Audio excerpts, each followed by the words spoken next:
गया हो। जैसे ही मैं मौके पे पहुंचा तो मुझसे मेरे पहुंचने से पहले जो है ना DCO और DSP सब खुद मौजूद थे।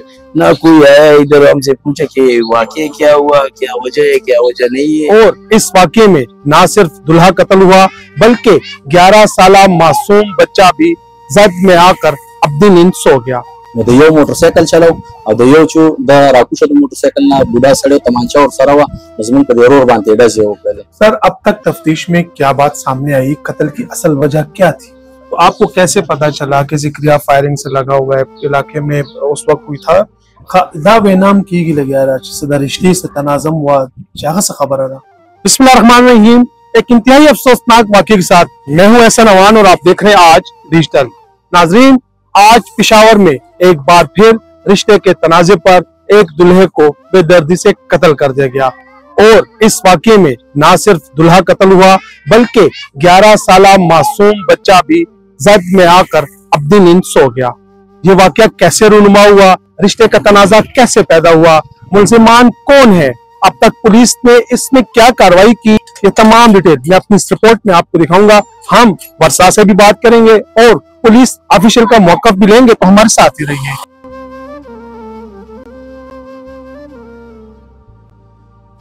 जी नाज़रीन, इस वक्त मेरे साथ मासूम 11 साला जिक्रिया का चचा मौजूद है, उनसे बात करते हैं।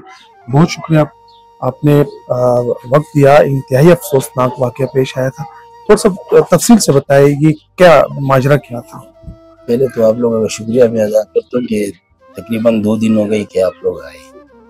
बाकी तो किसी ने पूछा भी नहीं अभी तक, क्योंकि वो इंडिया का जो लड़ाई हुई हमारे ख्याल हमारे पुलिस वाले ने की वो थक गई है ना, और या तो इन केसों से थक गई कि अभी तक ना पूछते कि कोई मरे कि नहीं मरे। बाकी तफसील तो ये है कि ये तो हमारा साथ एक रिश्तेदार रहते, रिश्तेदार नहीं हम साया रहते, उनका कोई आपस में लेन देन था और वो जब इधर से बाहर निकला तो तकरीबन 2 बंदे मोटरसाइकिल पे थे, उसने फायरिंग की। फायरिंग की जद में वो भी बेचारा मर गए और हमारा छोटा जो जिक्रिया भतीजा था वो भी मर गया। जिक्रिया जो था ये तो राहगीर था। जी, ये राहगीर था, मगर उन लोगों का यही सोच था कि हमारे ख्याल ये भी इनके साथ है। और जिक्रिया कौन सी क्लास में था? कुरान का सबक वो पढ़ता था? वो कुरान का भी सबक पढ़ता था और स्कूल में भी पढ़ता था। कितनी क्लास, कौन सी क्लास में? हमारे ख्याल में पहले क्लास में था और पहले सिपाही में था, सबक पढ़ रहा था। तो आपको कैसे पता चला कि जिक्रिया फायरिंग से लगा हुआ है इलाके में उस वक्त कोई था? हाँ, मैं तो खुद नहीं था, मैं नौशहरे में था जब मुझे कॉल आया था कि उसने कहा कि आपका भतीजा लग गया छोटा और वो सर पे लग गया था। तो इन दोस्तों ने और ये जो राहगीर थे उन्हें उठा के अस्पताल में, जब मैं पहुंचा तो वो फौत गए। फायरिंग की वजह क्या थी? फायरिंग की वजह यही थी कि इन लोगों के आपस में कोई तनाज़ुर था और वो लोग आया था, इनको धमकी भी दी, उनको धमकी भी दी और बाद में जो है खुद आए तो बाहर निकाला उनको। जब उन्होंने फायरिंग की तो ये दोनों सेट में आ गए, यही वजह है। तो जिक्रिया जो था वो उस मकतूल के साथ जा रहा था या पहले से वहाँ पे मौजूद था? नहीं, उनके पीछे जा रहा था। वो कह रहे थे कि यही भी इनके साथ है, तो इस वजह से उसने फायरिंग की और इसको भी। हाँ, उसने फायरिंग की और 2 बंदे और भी बच गए, उनके रिश्तेदार थे, वो भी एक भाई था और एक खाला का बेटा था उसके साथ पीछे, वो बच गई। आपने शुरू में थोड़ा सा गिला किया पुलिस से, तो थोड़ा सा तफसील से बताएं क्यों किया ये गिला? तफसील से ये बताता हूँ कि मैंने 2 मरतबा SHO साहब को फोन किया कि आए इधर ये सिटी चेक करे। ये तकरीबन 5-6 मार्केटों में लगे हुए कमरे हैं, इनको चेक करे कि भाई ये बंदा कौन था, इसका चेहरा किस तरह था। तो अभी तक उसने वो फोन नहीं करता, हम बार बार उनको फोन करते ना, कोई आया इधर हमसे पूछा कि वाकई क्या हुआ, क्या वजह है, क्या वजह नहीं है, तो गिलाते। नहीं, आपका गिला है कि जब से वाकया हुआ है उस वक्त से अब तक पुलिस नहीं आई आपके पास? एक बंदा भी नहीं आई पुलिस, उसका वो गेट कीपर जो करके थे सेंट्री, वो भी नहीं आई। नाज़रीन, इस वक्त मेरे साथ मकतूल मोहम्मद का भाई मौजूद है, आइन से बात करते हैं क्योंकि ये पश्तो में बात करेंगे, फिर मैं उसका खुलासा उर्दू में बयान करूंगा। देर मनना टाइम रहा को देर अफसोसनाक का वाकया पेश हुआ ताराते हुए 10 से किस्सा सवा। बिस्मिल्लाहिर्रहमानिर्रहीम। दादा से कारो शो दा जमंग कोर के मंग टोल नाच तो मौजूदा दा द तकाल रागे